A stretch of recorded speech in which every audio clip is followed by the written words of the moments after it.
What is going on, guys? In today's video I will show you the best builds tier list and Path of Exile 2. Overall I've gathered the top 23 most popular and the best meta builds in the entire game. And here they are ranked from worst to best. So like per usual, I talked with a lot of streamers and top tier players, and objectively these are the results. Of course, depending on your gear and setup, each build can go one tier up or down. And finally, if you are looking for any of these builds on the website, then click my link in this video's description or the pinned comment.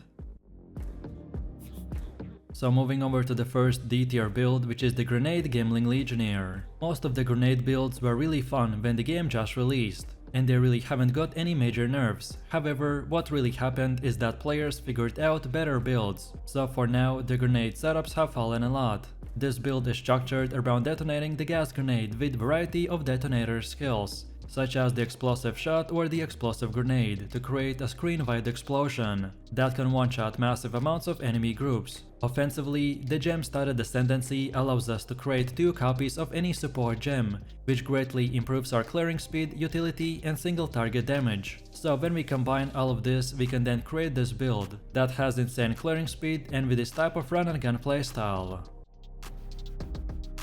Then for the second D tier we have the grenade deadeye. This setup is another gas grenade build that has very high movement speed along with the lightning warp to teleport around even faster. So we will be exploding our gas grenade with the explosive shot for large amounts of damage that will help us to clear big amount of groups in just few seconds. By using specific gear and building our skill tree around the nodes like the cluster bombs, point blank and many more, it will enable us to upgrade our grenades and projectile area and damage. Then for one of the last D tier builds we got the Tempest Fury Invoker. This setup was very popular in the initial release, but now it has fallen quite a lot. The Tempest Fury build focuses on a huge speed and distance buffs to then proc a cast when shocked, and summon hundreds of lightning balls to shock the enemies around. It also utilizes the cast on critical to occasionally spawn Orb of Storms to increase our CC and DPS potential even more. Then next up we have the Poison Gemling Legionnaire, and he's also in the D tier. This is known as the Toxic Poison build, where we are going to be dealing damage with just the poison effects alone. Our playstyle is structured around specializing in dealing damage almost exclusively by the Plague Barrier, Gas Arrow and the Sniper. However, what I really like about this build is the fast speed farming potential, as you can keep moving while dealing insane amount of AoE damage. And then for rares and bosses, we will use the Plague Barrier and the Snipe, that will turn everything into a dust and make our fights super fun. Then next up we have the C tier, and for the first one we have the Stormweaver Acolyte of Chayula. Simply put, this setup is similar to the top tier invoker build, just made in a lesser ascendancy in the Acolyte. This build will offer a unique playstyle, which is focused on lightning damage and the manipulation of the darkness powers. With the strong defensive capabilities of Embrace the Darkness as well as the Life and Energy Shield Leech, the Acolyte of Chayula offers a great set of tools for survival. But as far as his damage goes, it still can't compete with the rest of the monks. Then for the next C tier build we have the Demon Infernalist. This setup's main focus is to scale fire from our attacks and target big enemy groups to then set them on fire and explode. We are going to be taking advantage of the seemingly limitless power scaling of the demon, and then the massive damage of the fire skills. You will start all maps in the demon form and kill enemies, while its effect ramps up to 70 to 100 stacks, which then we disable the form and instantly reapply it, to start the demon flame ramp all over again. And this way we will be able to stay in the demon form forever, and have really good DPS at the same time. Next up we have the Ice Chronomancer, and he is also in the C tier. This setup's main playstyle is built around putting up a frost wall, and then blasting the enemies with the Ice Comet. And as cold penetration and cold exposure is very incredibly OP in the endgame, so this build works amazing on big groups of enemies, where we simply use 2 skill combo and cover our entire screen with the frost projectiles that explode and do massive amounts of damage. On top of this, we are going to be using nodes like the Now and Again, Footprint in the Sand and many more, to simply reset our cooldowns so we can basically spam our frost walls 24/7. Then for the next C tier we have the Permafrost Witchhunter. This setup is very unique because we are going to be freezing enemies with the Permafrost bolts, which will give us frost fires, so then we will be able to drop explosive grenades. and then detonate them with explosive shots, which will do massive amounts of damage. This build is great against bosses and other large enemy groups, as we can CC the enemy while our fuse is going on, and then we can detonate our AoE skills, which will see a huge damage explosion. This setup is similar to the grenade builds, just with the extra CC element. Then for one of the last C tier builds, we got the Ignite Titan. This build scales Ignite from our attacks and targets big enemy groups to then set them on fire and explode. And one of the most powerful skills that we have in our arsenal is the Hammer of the Gods, which does incredible amount of single target damage with no element penalty, but has a bit of a cooldown. So Ignite makes the most out of this, by effectively extending the damage of this hit many times over. And on top of this, our Ignite effect does damage based on the size of the hit that has been generated. And then for the last and final C tier build, we got the stormweaver. This build's main idea is built around putting up a frost wall, and then blasting enemies with the infinite amount of fireballs. Cold exposure in the combination with the fire skills is very incredibly OP in the endgame, so this build works amazing on big groups of enemies where we simply use 2 skill combo and cover our entire screen with the projectiles that explode and do massive amounts of damage. On top of this, we are going to be using nodes like the Scoring Winds, Constant Gale and many more to increase our cast speed and mana, so we could basically spam our frost walls and speed farm through every content. Then next we have the B tier, and for the first one we got the Corrupting Cry Warbringer.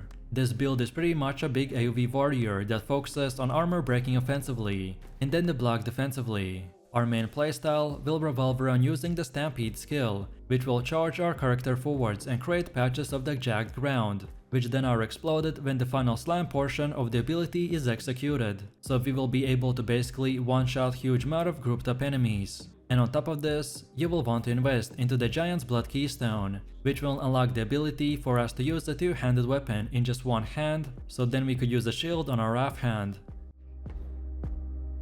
Then for the next B tier we have the Bonestorm Blood Mage. This setup is structured around using the skill Bonestorm, which by itself is a slow clearing ability, but with the right gems, passives and synergies we can make it 100 times better. And this is exactly what we have right here. This build also has 2 variants, so going full crit chance, what I personally use for myself, or perhaps go with the detonated dead variant. Both of these will excel at different things, so which one you choose is up to you. The full crit chance setup excels at huge amount of damage. We won't be focusing on anything else besides the massive crits, and stacking as much life as possible, because the more life we have, the more damage we can do in return. And then for the last and final B tier build we have the Shockwave Totem Warbringer. This is the best warrior build by far. This setup's main focus is to run and press from 1 to 2 skills, and target big enemy groups to then weaken them and explode. One of the most powerful skills that we have in our arsenal is the Shockwave Totem, which does incredible amount of AoE damage. And as you can see from the gameplay, we are just simply running into the enemies and one-shotting them without even trying. Also, our Ancestral Warrior Totem and the Scavenge Planning makes the most out of this by effectively extending the damage of this hit in order to kill big targets like bosses or tanky rare monsters. Next we have the A tier, and for the first one we got the Sniper Explode Infernalist. This setup is known as the Bombarding Minions build that mainly uses the Skeletal Arsonist for both AoE and single target damage, while then you can further increase your DPS by casting Detonate Dead, which explodes dead enemy corpses and let us speed farm every single content in the game. This build is the best of both worlds because it combines very quick clearing speed with aggressive playstyle while also having minions that protect you, and at the endgame we will be able to reach from 15 to 13,000 energy shield, which will basically turn us into an unstoppable puppet master. Then for the next A tier build we got the Poisonus Concoction Pathfinder. This setup is very popular because of how easy and cheap it is to get it, and also its poison damage scales from the Poisonus Concoction, so you don't need to worry about having the perfect damage uptime, because the poison takes the care of that by itself. Your main gameplay will focus around running in a map and using anything more than just the Poisonous Concoction. Most monsters will die very fast, because of the poison that gets spread to them from the contagious concoction. However, in the situations where the mobs are a lot, like in the breaches, then you can use the contagion to spread the poison in even bigger area. So as you can tell, this is a very OP and spammy build. Then next up we have the Galvanic Shards Witchhunter. This setup's main focus is built around the Galvanic Shards and the Shockbuster rounds that both act as the shotgun skills, which as you can see from the gameplay can melt a ton of enemies in split seconds. Our playstyle is built around the shock and the chain lightning, as Galvanic Shards have an amazing clear speed coming from the chains. Then the Shockbuster rounds have an insane single target damage, but require shock, so that's why we consistently use the Stormcaller arrow to get the crazy AoV buff and much more. Then for one of the last A tier builds we got the Flicker Strike Invoker. This build focuses on the Flicker Strike, which generates massive amounts of frenzy charges from the combat frenzy, by freezing and electrocuting enemies, which then we can even further convert to the power charges with our Resonance Keystone. Every time we have the power charges, we want to spend them on the Flicker Strike, to basically fly through multiple screens of the enemies like you can see from the gameplay. Sometimes we get so many rapid dashes that we can get one-shotted, just by how many enemies we dash through. And that's why for defense we want to focus on building up our physical damage reduction and shield charges, which are then further doubled by our Grim Feast buff.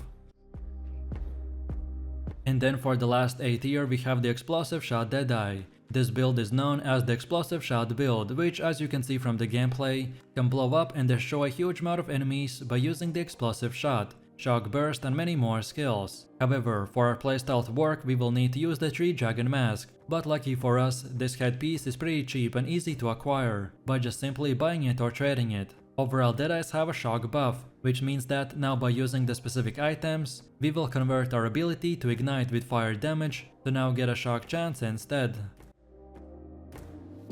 And now finally we have come to the S tier, and for the first one we got the Lightning Arrow Deadeye. This build is currently one of the best and fastest setups that you can use to farm maps and other endgame content. Like you can see from the gameplay, we are basically deleting enemies in split seconds. And on top of this, we can also delete bosses by having also a very high boss damage, by using the cast on shock and the ball lightning. At some point in the later game, some lower gear players might run into a mana problem, but lucky for us, the ranger has many tools to address this problem. And with the optimized gear, we need nothing more than a single stat roll on our weapon or gear to completely solve this issue. Then next we have the Spark Stormweaver, and he is also in the S tier. This setup is known as the Spark Sorceress, which has one of the most visually impressive playstyles in the game, as Sorceress can paralyze and destroy monsters with a barrage of lightning. Our build has insane mobility and great speed farming potential, by shredding through maps and hardened content with ease. The Archmage with Lightning Conduit and the Spark skills together make up the bulk of our insane DPS. So if you want to fill your entire screen with the sparks of lightning and speed clear through hundreds of enemies in few seconds, then this is the one for you.